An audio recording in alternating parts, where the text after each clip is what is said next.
everyone, welcome to Pirkei Avot Insights. My name is Katz, and today we will be learning Perek Alef of Pirkei Avot. There's the minhag that on each Shabbos between Pesach and Shavuos, you learn one Perek of Pirkei Avot.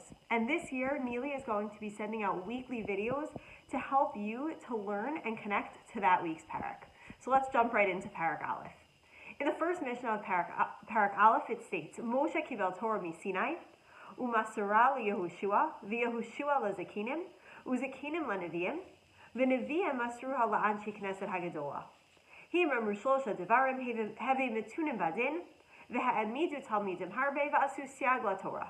So it begins with what is called the Sharsharet HaMesorah, the chain of Mesorah from Moshe Rabbeinu until Anshe Knesset Hagadola.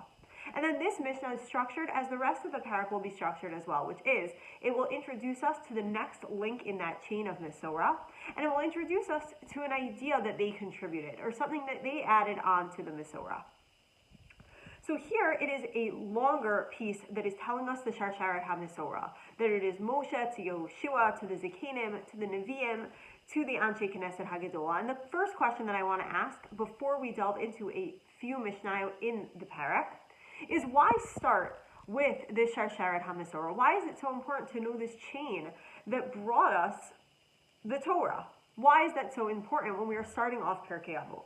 And the Bar Tanura on this Perek comments and states, Moshe kibel Torah miSinai, Omerani, Lefisha Masachet Zo, Eina miusedet al Pirish Mitzvah mi Mitzvot HaTorah, Kishar Mesachtot Sheba Mishnah, Ella, Kula Musarim Umido. You might think that this Masachet is not a Masachet like all other Masachtot, because it is not explaining one specific mitzvah or one specific piece of Torah.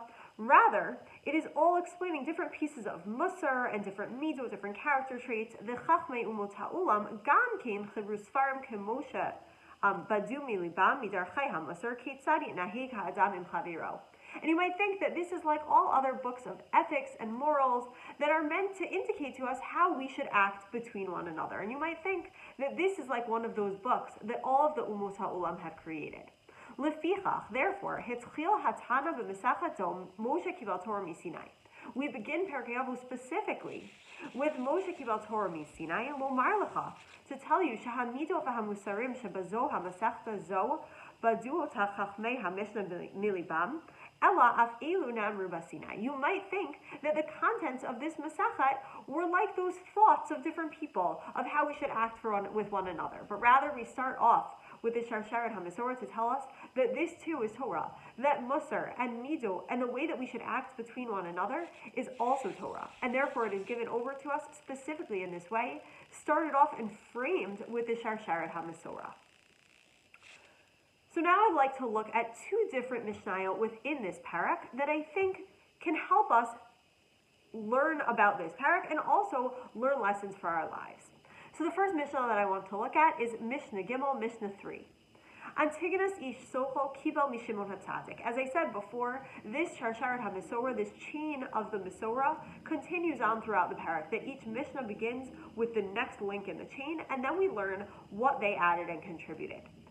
So Antigonus ish socho received his Mesorah from Shimon HaTzadik. Hu haya omer, al tihiyu ka'avadim h'mishamshin et harav al menat lekabel pras. Do not be like an Eved, like a servant, who serves his master in order to receive a reward. Ella, heve ka'avadim ha'mishamshin et harav, shelo al menat lekabel pras. You should be like an Eved, like a servant who serves his master not to receive a prize. Veheve mora shamayim alichem. And the fear of Shamayim should be on you. So what does this mean? What does it mean that we should serve like an Eved who is not there to receive a prize? And why is that so important? The Kedushas Levi tells us, Al tiyu ka'avadim ha'mishamshin et harav al menat v'chulei. Haklal hu, sha'adam tzarich la'avod et habori baruch hu lo b'shvil shum kabbalat schar klal v'yimsor atzmo hein chalko ba'olam hazeh v'hein chalko ba'olam haba b'chdei sheyasu ratzon habori kemoshe matzinu b'rachel. The Kedushas Levi tells us that what is this talking about? Haklal hu, the idea is that a person must serve Hashem not for what he will receive in this world, not for what he will receive in the next world. Rather, he should dedicate himself only to doing Ratzon Haborei. Who do we see as an example of this? We see Rachel Imenu. What does this mean? Kemoshe matzinim berachel she'asta hamitzvah limsor hasimanim l'Leah af al pisha al yedei zeh shuv lo yisa ota Yaakov v'ta'ala al goralo shel Esav. When Rachel gave over the simanim to Leah, that this was carrying out the mitzvah of Yahavta l'recha kamocha, treat your friend as you would like to be treated, that Rachel did the tremendous chesed for Leah, what was going through her mind? Rachel thought that in this moment she was giving up not only her olam hazeh, that she was giving over her marriage to Yaakov, but she believed that she was giving over as well her olam haba, that it was going to then land on her that she should marry Esav. This was going to be her destiny, and therefore she thought she would lose through that her opportunity to receive schar in this world, her marriage to Yaakov, and her opportunity for olam haba, because someone who was married to Esav she did not believe would merit in olam haba. כנכתב למעלה ונמצא חס ושלום תעביר חלקה לעולם הבא כשיישא אותה עשיו, חס ושלום אף על פי כן. מסרה הסימנים ומסרה עצמה על חלקה בעולם הזה, הן בעולם הבא, בכדי שיעשה רצון הבורא.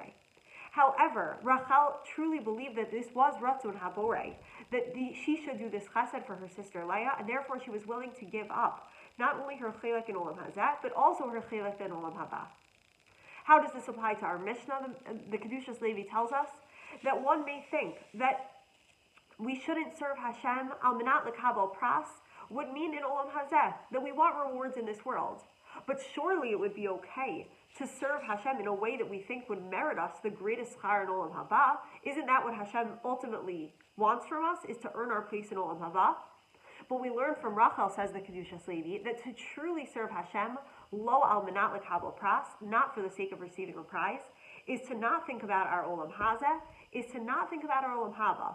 It is to focus solely on fulfilling Ratzon Haborei. That we may think that that goes in conjunction with earning our Olam Haba, but we see in situations like this that are very tricky, sometimes we think we're giving up it all. But we still must remain true and we must remain committed to fulfilling Ratzon Haborei, and that is truly serving Hashem. Lo al minat lekabel pras, and that is why the Mishnah concludes, V'tihi mor shamayim aleichem, that the fear of Hashem should be on you, that it is totally, solely focused on serving Ratzon Haborei. Rabbeinu Yonah adds as well, that how could it possibly be that someone is truly serving Hashem, lo al minat lekabel pras? We know what we are going to receive. We know that Hashem promises us that if we do this mitzvah, we will receive schar. If we act appropriately in Eretz Yisrael, Hashem will make our lands plentiful. We know what some of the rewards are. How can we be honest with ourselves and say that we're not serving Hashem al minat lekabel pras? But Rabbeinu Yonah clarifies for us, and he says there's a difference between knowledge and intention. Of course we have the knowledge of the rewards we will receive and the possible punishments we can receive. But the difference is that our intention can be avas and yiras Hashem, even though we have the knowledge of what we can receive. So the point of this Mishnah is not to tell us to wipe our brains clear of all of the knowledge that we have. Rather, it is to work on ourselves that our intention and our motivation should be our yiras and our avas Hashem, not what we know will be the outcome of our actions. Next, I want to fast forward a little bit to Mishnah Yudbet, Mishnah 12. Hillel v'Shammai kiblu mehem. So Hillel and Shammai are further on in the Masorah. They receive from those before them. Hillel Omer, hevi mitalmidav shel Aaron. You should be from the students of Aaron. Ohiv shalom v'rodev shalom. You should love peace. You should seek out peace. Ohev et habriot. You should love the creations. Umekarvan laTorah. You should bring them closer to Torah. What does all of this mean? The Gra, the Vilna Gaon, explains to us that what is the connection between the two statements in this Mishnah? That it says, having mitalmidav shel Aaron, ohi shalom v'rodev shalom, that seems to be one piece, that being one of the students of Aaron is loving peace and seeking after peace. Ohev et habrios umekarvan laTorah. What does this mekarvan laTorah piece have to do with the initial part of the Mishnah? And the Vilna Gaon tells us that the true way to show that you love another human being is to bring them closer to Torah. Why is that? When you love somebody else, you want to give them what is best for them. You want to give them everything they need in life in order to be the most successful. And what can you possibly give to another human being to help them more than to give them Torah? So the Gra tells us that how do you show your true love for someone else? by teaching them Torah, by bringing them closer to Torah, by giving them these tools that they need to be the most successful in life. The Lubavitcher Rebbe has a number of comments on this Mishnah. And I think each of them can really be applied to how we act in the world and how we are in life. The Lubavitcher Rebbe first comments on the fact that it uses the word brio. It says ohev et habriot. It doesn't say ohev et ha-Yehudim, that he loves all of the Jewish people. It says ohev et habriot. All of Hashem's creations. That why did Aaron love somebody? Simply because they were a creation from Hashem. You might think that Aaron was such an incredible person. He was the Kohen Gadol. He didn't have time for everyone. He probably had time for no one. But what made Aaron think that someone was worthy of his time? Simply because they were a creation of HaKadosh Baruch Hu. So in our lives, Kal v'chomer, we can think and look around and see anyone who is one of the briot of HaKadosh Baruch Hu is worthy of our time and effort. Next, the Lubavitcher Rebbe comments on the order of this Mishnah. He says, it says, Ohev Shalom v'Rodev Shalom, and then Ohev et habrios mekarvan laTorah. The Lubavitcher Rebbe pulled out from here and said, what is a prerequisite to teaching someone Torah? Is having a positive, warm, loving, peaceful relationship with them. That if you are coming from a place of wanting to, quote unquote, hit someone over the head with Torah, you are not going to be successful. That when you engage in this relationship and you want to teach someone Torah, it must be a positive, warm relationship, because the way to bring people closer to Torah is to do so with love. This is similar to what the Vilna Gaon said, that the way to bring someone closer to Torah the way to show someone true love is to teach them Torah. And the Lubavitcher Rebbe is sort of saying the inverse of this, that in order to teach someone Torah properly, you must love them. So by teaching them Torah, you show how much you love them, and in order to teach them Torah, you must love them. And lastly, the Lubavitcher Rebbe says, very, very importantly, he said, it says in the Mishnah, mikarvan laTorah, that you bring them closer to the Torah.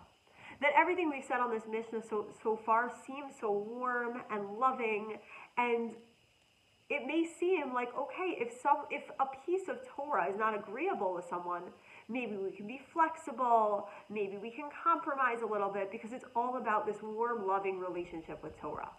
However, the Rebbe is saying that what we must always keep in mind is that even though we want to bring people closer to the Torah, and who better to say this than the Lubavitcher Rebbe, than the person who has sent thousands and thousands out into the world to bring people closer to Torah, who greater to say this than the Lubavitcher Rebbe? But he says what we must always keep in mind is that the Torah compromises for no one. That we must be mikarvan laTorah, we must bring them closer to the Torah, not the Torah closer to them. That the Torah doesn't bend, the Torah doesn't compromise. The Torah stays as it is, and we bring people closer to it. And this connects to all the other points that he said, that the way to do that is through true love. That teaching Torah with this love and this appreciation and this peaceful nature to everyone else, while remembering that the Torah doesn't bend, that we cannot change it at all, and therefore we can honestly bring them closer to it. So with this, I want to conclude our study of Perek Alef, and I hope that this has brought you a greater appreciation of Perek Alef of Pirkei Avot. Tune in next week for our next Perek, Perek Bet.